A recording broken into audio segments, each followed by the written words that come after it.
Assalamualaikum warahmatullahi wabarakatuh. Waalaikumsalam warahmatullahi wabarakatuh. Oke, jumpa lagi dengan Pak Bangun. Kali ini kita akan membahas terkait dengan puisi lama, di mana salah satunya adalah pantun. Kalian semuanya sudah pernah mendengar kata pantun? Ya. Walaupun mungkin definisi dari pantun sendiri mungkin ada yang paham dan juga ada yang lupa. Ini adalah materi kelas 7 SMP fase D, di mana pantun adalah puisi lama Melayu yang terdiri dari 4 baris per bait dengan sajak apa saja? A, B, A, B. Contohnya ABAB itu bukan berarti setiap akhiran itu harus dengan huruf A atau B. Maksudnya seperti ini. Pak Bambang akan memberikan sedikit contoh. Kalau ada sumur di ladang, bisa teruskan? Ulang. Kalau ada sumur di ladang, ini pelajaran SD ya. Boleh kita menumpang mandi. Coba Pak Bambang ulang. Kalau ada sumur di ladang, terakhirnya apa hurufnya? Ang. Terus kalau ada sumur di ladang, boleh. Mandinya berarti I. Kalau ada umur panjang berarti hanya Ang. Terus bisa lanjutkan. Kalau ada umur panjang, bolehkah kita berjumpa lagi? Berarti hanya I. Ang I ini yang dimaksud dengan A, B, itu ya. Tidak selalu harus sumbernya engkau di mana, terus sumbernya harus B apa? Kan nggak hilang. Nah, maksudnya itu. Jadi dia di akhir kata selalu menunjukkan identitas yang sama. Misalkan, ini naik Pak Bambang nyawur untuk kesulitan. Cuma misalkan Budi bermain di kali. Dia bla bla bla, agak ya, garis spontanitas agak kerepotan. Yang penting berarti ini awalnya I, bawahnya A di akhir kalimat. Berarti nanti sajak yang ketiga berarti harus I lagi, yang terakhir A. Berarti paham ya? Oke. Kalau paham, nah ini biasanya selain ABAB, setiap bait pantun memiliki 2 bagian. Nah, yang awal itu namanya sampiran, itu ya. Yang awal namanya sampiran, yang kedua isi. Berarti sampirannya tadi yang mana? Kalau ada sumur di ladang, berarti dia berfungsi sebagai sampiran. Isinya yang mana? Isinya ya, kalau ada umur panjang, bolehkah berjumpa lagi? Ini yang pertama. Kalau ada sumur di ladang itu sampiran. Terus, bolehkah kita menumpang mandi? Isi. Sampai nanya lagi bawahnya. Kalau ada umur panjang, isinya berarti seperti itu. Seperti AB berarti ada sampiran dan isi. Oke. Sedikit itu tadi Pak Bangun membahas soal pantun terkait dengan struktur. Tadi sudah sajaknya ABAB. Suku kata setiap baris umumnya memiliki 8 sampai 12 suku kata. Ayo coba kita buktikan. Setiap suku kata artinya apa? Suku kata dalam satu baris kalimat itu tadi terdiri dari berapa? 8 sampai 12. Coba kita buktikan. Mungkinkah kurang dari 8 dan mungkinkah lebih dari 12? Coba yang pertama. Kalau ada sumur di ladang, bolehkah kita menumpang mandi? Berapa jam? 8. Yang kedua, kalau ada umur panjang, bolehkah kita berjumpa lagi? Berarti betul ya. Kisaran keseluruhan kosakatanya antara 8 sampai maksimal 12. Oke. Kita skip dulu terkait itu tadi terkait dengan puisi lama. yang identik dengan bahasa Melayu karena memang pertama penyebarannya memang dari bangsa Melayu. Terus kita skip ke citraan dalam puisi. Ya, apa itu citraan? Coba bisa dibaca. Citraan dalam puisi adalah penggunaan bahasa untuk menciptakan gambaran angan dan berangsang kalimat yang berbeda. Oke, stop sampai situ. Dan citraan dalam puisi adalah penggunaan bahasa kias. Kias itu maknanya apa? Tidak dijelaskan secara gamblang ya. Kias itu ada makna-makna yang penjelasannya ialah secara tersirat seperti itu. Jenis-jenis dari citraan dalam puisi sendiri di sini disebutkan ada berapa saja?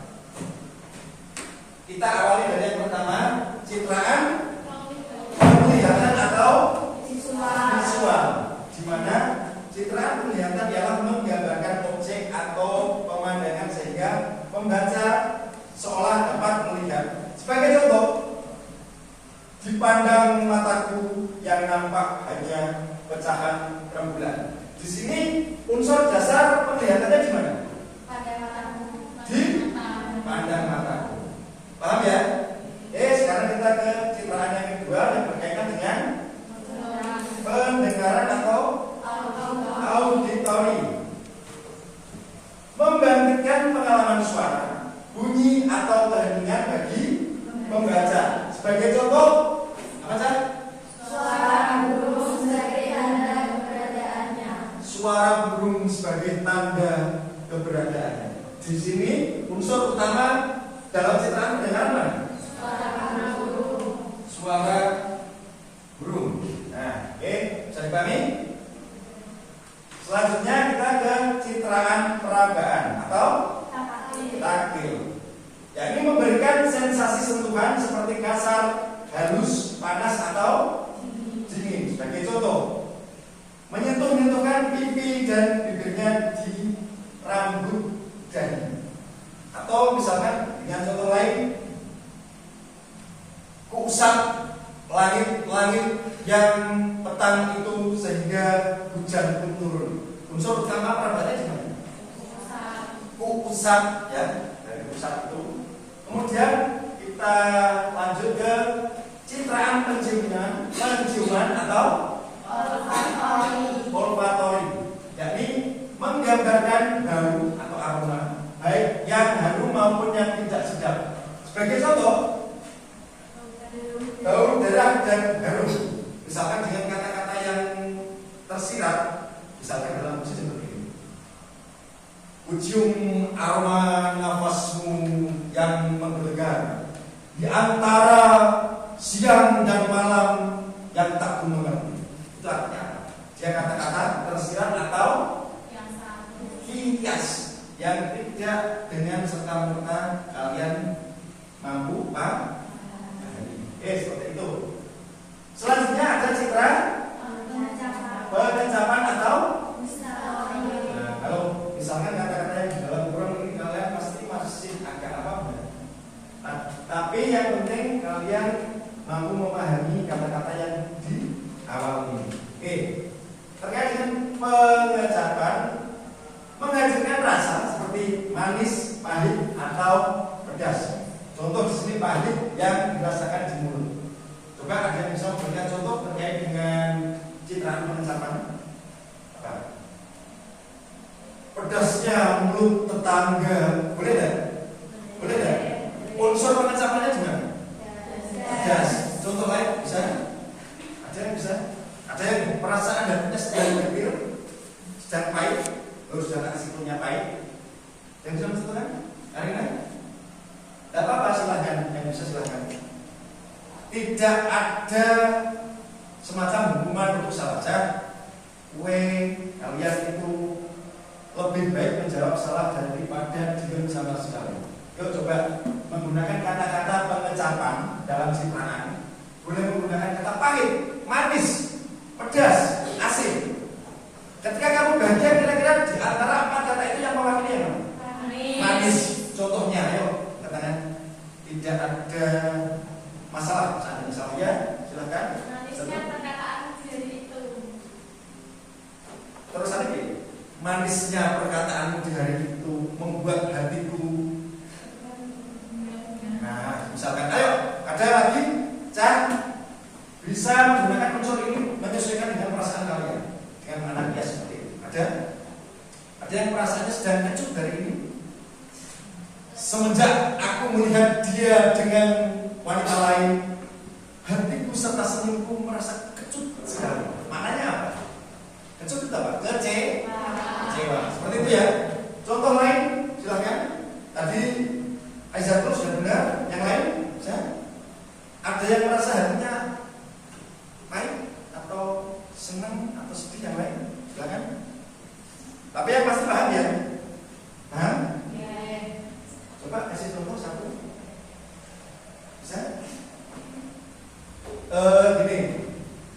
Tadi sudah tak kasih, tapi yang pasti kalian paham kok. Pedasnya mulut itu maknanya. Pedasnya mulut artinya culas atau pahitnya hatiku artinya terkait unsur rasa kecewa. Manisnya senyum artinya atau manisnya yang merasakan hari ini artinya mewakili perasaan dan lain-lain yang bisa dibagi ya. Oke, selanjutnya citraan gerak atau dengan kata lain kinestetik, melukiskan gerakan sehingga pembaca dapat merasakan atau membayangkan gerakan tersebut. Sebagai contoh, kau balik-balik buku itu, berarti dia mewakili gerak. Gerak lain ada lagi tidak? Dialah yang membolak-balikkan hati manusia. Dialah yang membolak-balikkan nasib dari manusia. Ada unsur semacam gerakan ya? Apa maksudnya? Bolak-balik. Oke, paham ya?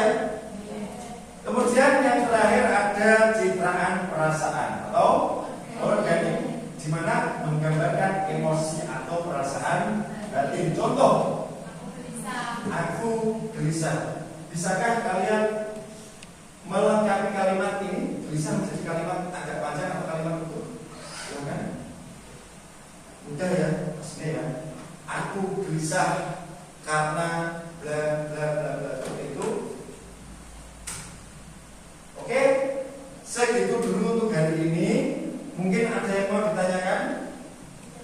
Tidak ada. Kalau tidak ada, sekarang Pak Bambang tanya. Sebagai gambaran, apakah secara singkat kalian mampu memahami terkait dengan citraan dalam puisi? Tak tanya sekali lagi. Makna atau definisi dari citraan apa? Boleh sambil membaca. Citraan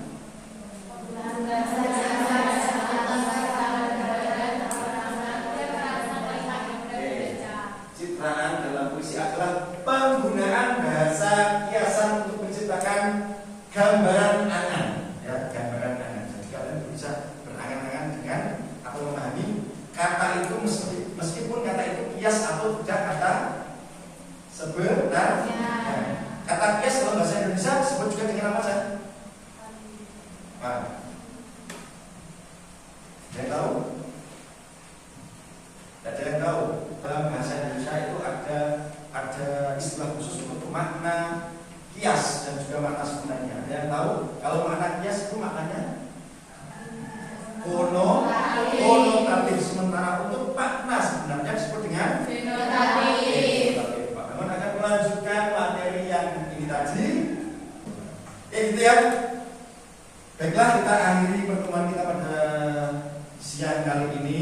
Sebelumnya kita pesan-pesan untuk mengingatkan serta mendoakan kalian semuanya. Pak Bambang berharap semoga kalian semua senantiasa dalam keadaan yang dirahmati Allah Subhanahu wa taala, senantiasa dimudahkan rezekinya, diberi kesehatan yang melimpah. Dan juga untuk kedua orang tua, bagi yang orang tuanya masih hidup, bapak dan ibu yang ada di rumah, senantiasa diberi kemudahan dalam rezeki dan juga diberi kemudahan dalam kesehatan supaya dapat membahagiakan kalian semua. Oke, lain kata Pak Bambang mohon maaf andainya ada kata-kata yang salah. Assalamualaikum. Assalamualaikum warahmatullahi